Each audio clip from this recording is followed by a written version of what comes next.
The best lawyers aren't found in the big law firms.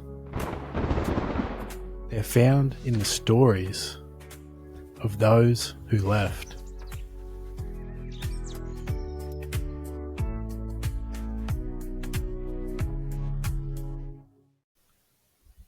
Chapter 3: The First Steps. By the time the sunlight filtered through the blinds, the panic had dulled into something colder. Determination, laced with dread, as I sat at the dining room table, staring at the list I had made the night before. Over 1,000 potential leads. That number had seemed impossible when I woke in panic at 2 a.m, but now, in the clarity of daylight, it was something else entirely. It was paralysing. Courtney sat across from me, sipping her tea as she flipped through the notes she had prepared overnight. All right. Tapping her pen on the table as if bringing things to order. You have the contacts. Now we make a plan to turn them into clients. I ran a hand through my hair, glancing at the phone. I don't want to come off as desperate. I don't want people to feel like I'm hounding them.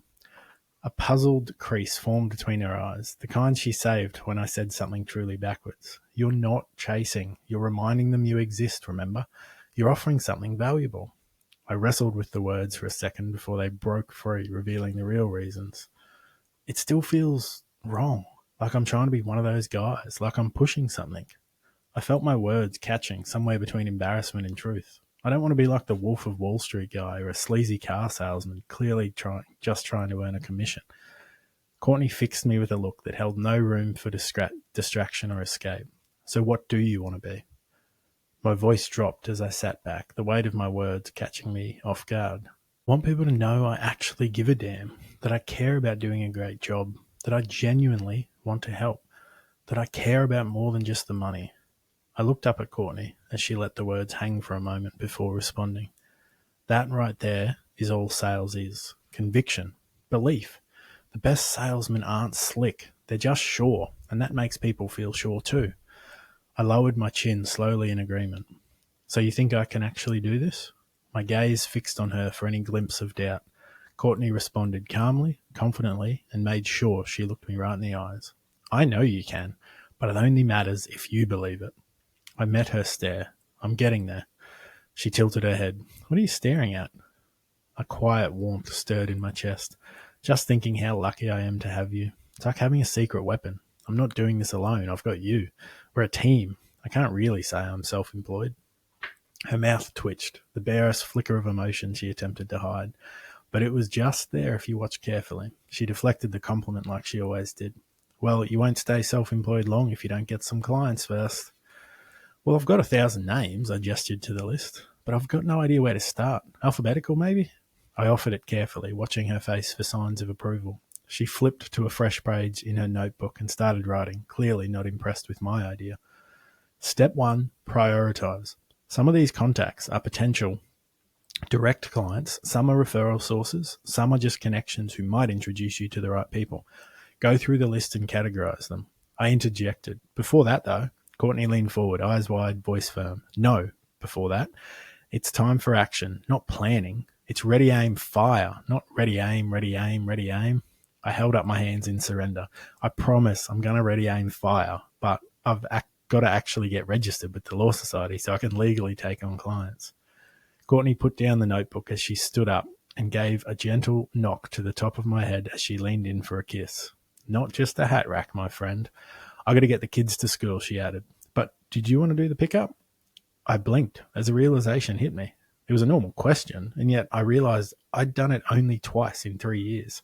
Both times felt like I was committing a crime because of the dirty looks aimed my way as I left the office, and Mitchum calling me mid-school run asking why I wasn't at my desk, even though he was the one who had given me permission to go in the first place.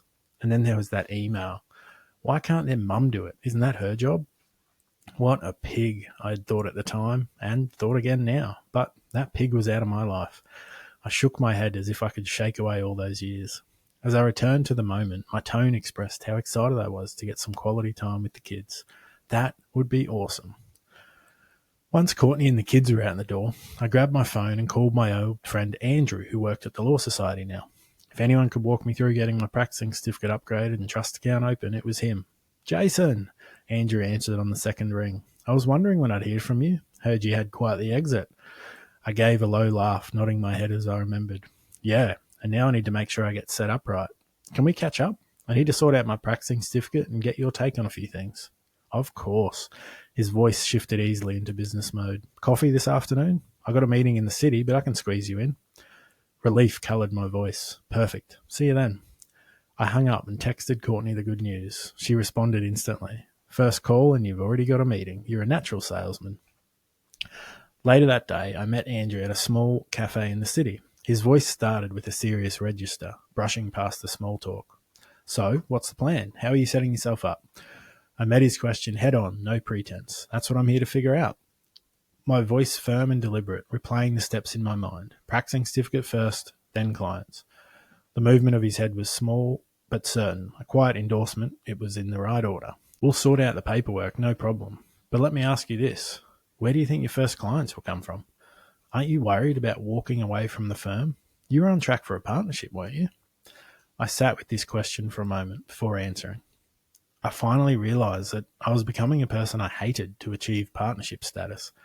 And if I kept down that path, I might have the title and the prestige from colleagues, but I'd lose my wife, my relationship with the kids, and respect for myself in the process. I eased into the chair like I was stepping away from a fight I no longer wanted to win. What's the point of getting to the top of a system built on the burnout of human beings, the breakdown of families, and the mental health of junior lawyers?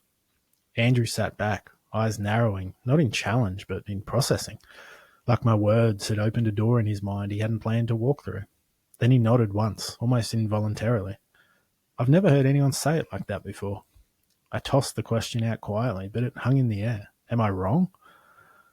A flicker of admiration passed across his face, quickly masked by his usual composure. He spoke carefully, like each word was earning its place. The logic is flawless, but you're just talking with such conviction. It's a little intimidating, but also really exciting. So what's next? Restraint of trade must be hard to get around, and you know Mitchum's famous for sicking his army of juniors on anyone who steps out of line. I laid it out simply. No drama. I have a list of over 1,000 contacts, family, friends, colleagues, business owners, LinkedIn connections. I just need to figure out the order to approach them, and I am off and running.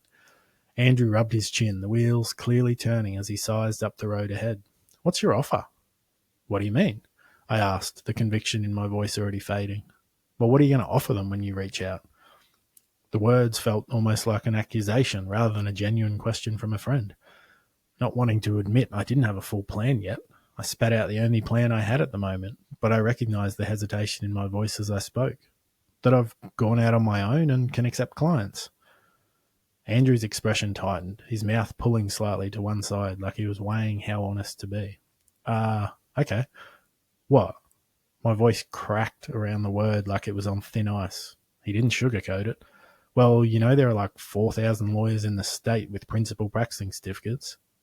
I leaned back slightly, trying to mask how hard that statistic hit me, like putting a shaky fence around a storm. So, well, why should they choose you over the other 3,999? His words definitely made me feel like I had just made a huge mistake in quitting to go it alone. The knot began to tighten in my gut again. Andrew glanced at his watch, pushing back his chair with a scrape against the floor. I've got to head back, but good luck, man. He tossed it over his shoulder, oblivious to the way his words had just burst the fragile bubble I was clinging to.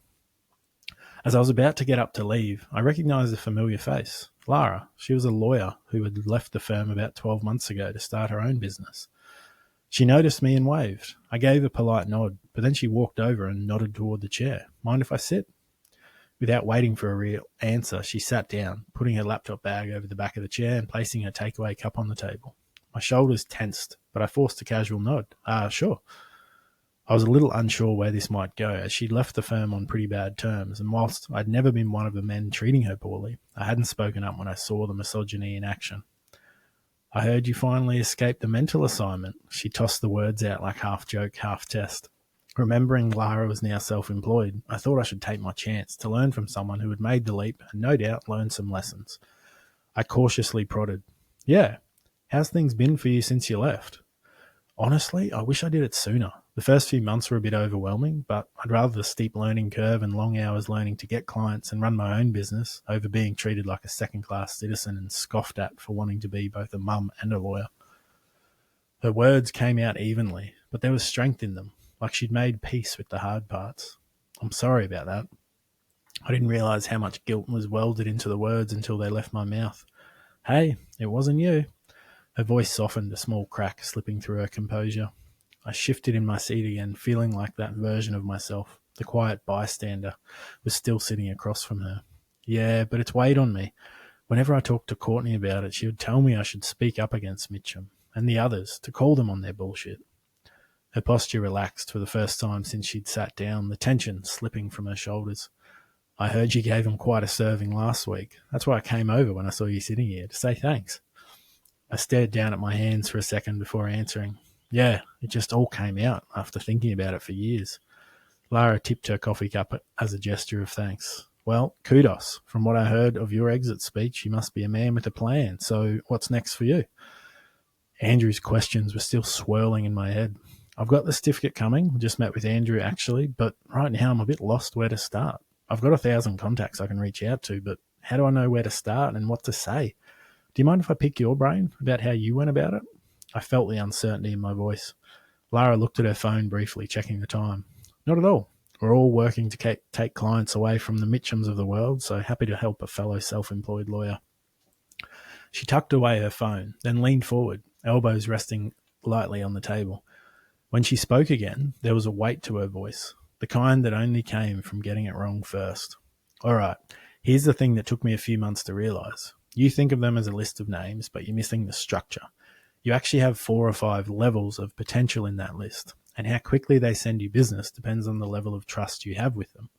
I pulled out my notebook, intrigued. Go on. Her tone shifted into something almost rhythmic, like someone who had explained this enough times to know exactly when to pause for it to land. First level, the trusted inner circle, the people who already know you, like you, and trust you. These are your best bet for immediate referrals. Lara paused a moment until I lifted my pen from the paper, indicating I was ready for the next part. Second, past clients. They've worked with you before, but they need to know where you are now and what you can do for them, and ensure they aren't included in your rot clause. My pen paused mid-writing as I looked up. Rot? Lara wrinkled her nose. Restraint of trade. The clause firms rely on to avoid having to improve their own crappy service. A dry smile formed as I imagined using it myself. Rot. I like that. She rapped her fingers on the table lightly in a fast rhythm, her confidence building as she spoke. Third, warm professional connections. People in your network who like you but haven't referred to you before. These could be other lawyers, accountants, or advisors. I was scribbling furiously to keep up as Lara kept moving forward with her ideas. Fourth, distant connections. People who know of you but don't have a strong connection. They won't refer to you now, but if you build trust over time, they could easily become part of your trusted circle. Her pace then slowed noticeably, the way someone speaks when they've earned every scar. Fifth, cold outreach. New contacts you need to establish credibility with before they'll ever think of sending business your way. These are the slowest burners, but they could be your biggest opportunity long term. There are the most number of people in this group. I bobbed my head up and down in agreement without looking up as I was getting it all down. And you think the biggest opportunity is in the lower levels? Exactly. At first I focused on my inner circle. It felt safe, but it was a small group and I didn't really know what I was offering yet. I had a bunch of coffee catch-ups, but no clear pitch or ideal client in my mind. The results came after I met with people further out in my network. I asked them what 10 out of 10 service means to them and used that feedback to refine my offer. Over time, those people ended up becoming part of my trusted circle and are still my best clients. I tapped my pen against the table, considering. So I need to be strategic in how I reach out. Trusted circle first, then past clients, then work my way down. Lara's voice was low and firm, almost like a correction, delivered without judgment. A handful of your trusted circle to build your offer, then coldest clients to test it, and move up from the coldest to warmest. The first few calls and meetings will feel unproductive, but that's just planting seeds and learning what should form part of your unique offer or service. Some of those will take weeks or months to grow, but with the data, at least when you approach the bulk of your trusted circle, you'll convert them way quicker. I drew a slow breath through my nose, the pieces falling into place faster now. Wow, thanks heaps for this. Courtney was saying something similar this morning, so it helps clarify it. Lara had the faintest smile, like she was remembering something personal. She pushed her chair back with one hand, grabbing her phone from the table. I've found I get my best ideas from my partner. They see things more objectively. So if you want my golden piece of advice to make this self-employed thing work, listen to Courtney. She slung her bag over one shoulder and gave the table a light tap with her knuckles as she stood fully upright. Best of luck, and congrats again. I rose to my feet, feeling steady now. Thanks, and you too. That night, I sat at the dining table, reviewing my notes from the meeting with Lara, excited to show Courtney. The front door clicked open. I heard the jingle of her keys and the soft thud of her shoes by the door. Courtney called out as she walked in. How'd it go? I laughed under my breath, still hearing Emily's high notes in my head. We got to sing Shake It Off all the way home. Ollie pretended to hate it, but we had the time of our life. Funnest car ride in years. Courtney's face lit up as she came into view, laughter dancing in her eyes as she crossed the room and pressed a kiss against my cheek. You're a great dad, you know. You just got lost for a little while, caught up in the allure of a fancy title and office. But I mean, how did the coffee catch-up go? I rubbed the back of my neck as the high from the car ride faded. Productive, in the end. Andrew made me panic for a second, but I ran into Lara, who you remember quit last year to start her own thing, and she gave me some great pointers about where to focus. I explained the 5 levels theory, and without answering, Courtney tipped her head forward approvingly. I opened my laptop, pulled up a blank spreadsheet, and carefully labelled the sheets, showing Courtney what I had learned and done with my list. Category 1, trusted circle, the closest contacts who would likely support me immediately. Category 2, past clients, people I've helped recently or maintained good relationships with. Most are off limits due to the rot clause. Category 3, warm connections, colleagues or professionals in complementary industries who know of me or know someone who knows me. Category 4, cold connections, colleagues or people in your network who know someone that might need your service. Category 5, cold prospects, people or companies who might benefit from my service but with whom I've had no connection. This clear, structured system immediately felt manageable. It transformed a vague notion of outreach into precise, actionable steps. After I was done presenting my work, she gave me a look full of mock innocence. Did she hear about your quitting speech? A lopsided smile breaking across my face as the memory hit. Yeah. Courtney poked me in the ribs as she spoke. Maybe you should have given that speech the first time I told you what a pig Mitchum was. I caught her hand before she could jab me again and pulled her into a hug, her laughter muffling briefly against my shoulder. I'm a slow learner. She rested her chin against my chest, still catching her breath, then looked up at me, voice lighter now. Well, I guess tomorrow you'll try and have a few more coffees and see what information you can collect. The more calls and catch-ups, the better by the sound, so you can guarantee your inner circle will send heaps of work when you finally ask for it. I pressed a kiss into the top of her hair, and then we separated as she headed toward the stairs, words trailing behind her as she walked. Want to help cook dinner tonight? I fired back and braced myself for the glare. Isn't that a wife's duty? Courtney stopped and turned, ready to hurl daggers my way, and saw my expression. Quickly turning back as she realised I was baiting her, she got one last verbal jab as she headed up the stairs to see the kids. Congratulations, sole chef of the night. Wear the apron with pride. Then a beat later, you're an idiot. I yelled after her as I started looking in the fridge for dinner. You love this, idiot. As I plugged in my headphones to put on a podcast, a quiet wave of relief washed over me. I had a plan again. I felt like I wasn't just calling people blindly. I was following a strategy. I had clarity and I had control, because for the first time in my career, I wasn't just working, I was building. End of chapter. And this chapter has a bonus resource called the Cell.life Connections Tracker. It helps you display all your potential leads that you've already got inside your phone and your connections in all the things discussed in this chapter, and where they currently sit on your trust circle.